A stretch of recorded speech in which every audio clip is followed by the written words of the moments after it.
건강한 요일의 앨리스, 좋아요, 구독 부탁드려요.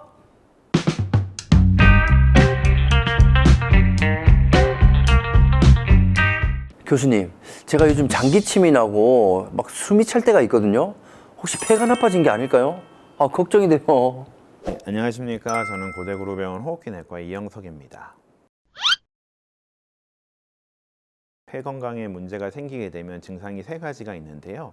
기침과 가래와 호흡곤란이 있습니다. 기침은 주로 기간을 보고요. 가래는 색깔을 보고 호흡곤란은 정도를 봅니다. 대부분의 기침들이 2주 이내에 전부 다 소실이 되거든요. 근데 2주 이상의 기침이 일어나는 경우에는 다른 질환들을 갖고 있는지를 한번 검진을 해봐야 될 필요가 있는 것이고요. 가래 같은 경우는 색깔이 굉장히 중요한데 맑은 콧물과 같은 맑은 가래인 경우는 큰 문제가 없지만 감염성 질환을 갖고 있거나 여러 가지 다른 질환들이 있게 되면 누런 가래가 나올 수 있습니다.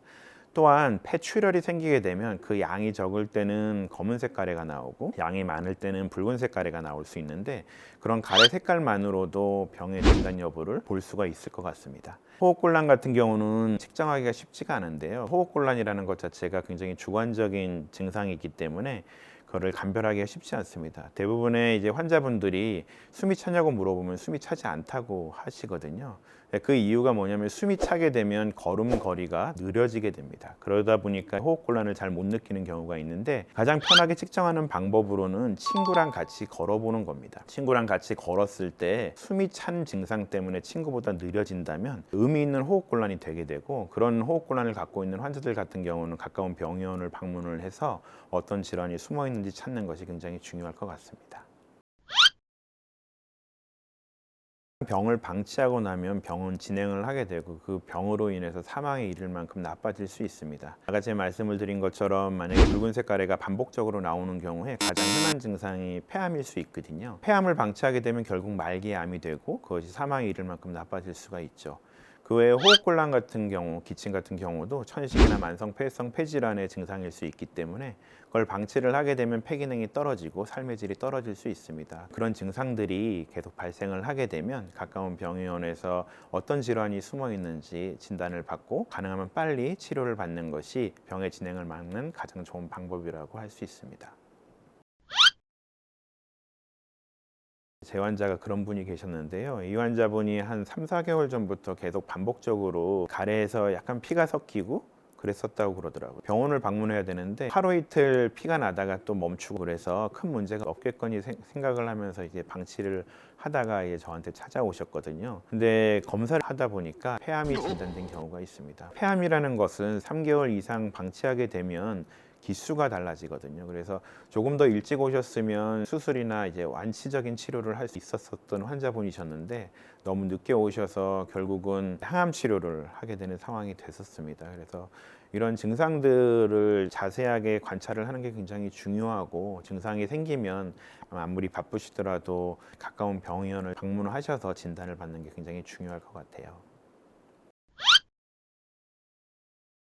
가장 좋은 방법 두 가지는 폐기능 검사를 하는 거와 저설량 CT를 찍는 것이 있습니다. 건강보험에서 만 54세에서 74세까지 30감년의 흡연력을 갖고 있는 환자들은 폐암 검진을 위해서 2년마다 저설량 CT를 찍게 되어 있거든요. 30감년이라는 것은 뭐냐면 하루에 한 값씩 30년을 피게 되면 30감년이 되는 거고 하루에 두 값씩 15년을 피게 되면 그것도 곱하기를 해서 30감년이 되는 겁니다. 그 정도의 흡연력을 갖고 있는 환자들 같은 경우에는 2년에 한 번씩 저설량 CT를 찍는 게 굉장히 중요하고요. 환자분들이 생각을 하시는 것 중에 가슴 X선 촬영을 하게 되면 모든 질환을 다 발견할 수 있지 않을까라고 생각을 하는데 가슴 X선 사진은 그림자 영상입니다. 그러다 보니까 폐 자체의 실질적인 것을 못 보게 되고 그로 인해서 놓치는 병들이 굉장히 많이 있거든요. 그래서 저설량 CT를 찍는 것들이 굉장히 중요할 것 같고요.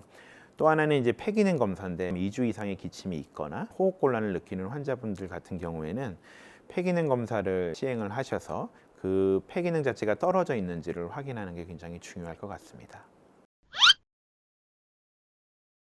모든 건강에서 가장 중요한 건 규칙적인 운동과 적절하게 영양을 공급하는 것 그리고 푹 쉬는 것들이 있겠죠. 그러니까 폐 건강도 마찬가지입니다. 폐 기능이 떨어져 있는 환자들 같은 경우에도 호흡 근육 자체가 강화가 되면 숨찬 증상이 별로 없고 그리고 여러 가지 감염에 노출해서 취약하지 않을 수 있다라는 보고들이 있거든요. 그래서 잘 먹고 잘 자고 운동을 열심히 하는 게 굉장히 중요합니다.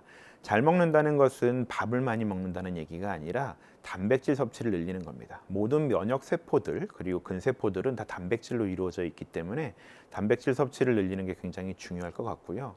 잘 자는 것은 하루에 8시간 이상 자는 것을 말을 하는데 보통 우리가 야간에 잠을 잘 때 회복 호르몬이 분비가 된다고 얘기가 되고 있습니다. 그래서 낮밤이 바뀌지 않게 밤에 8시간 이상 자는 것이 면역력을 증강시키는 데 굉장히 도움이 될 것 같고요. 운동도 규칙적으로 하셔야 되는데 허벅지나 상완근을 강화시키는 운동을 하게 되면 호흡 근육도 강화된다고 얘기가 되고 있습니다. 실내 자전거 타는 것이 가장 좋은 운동이고요.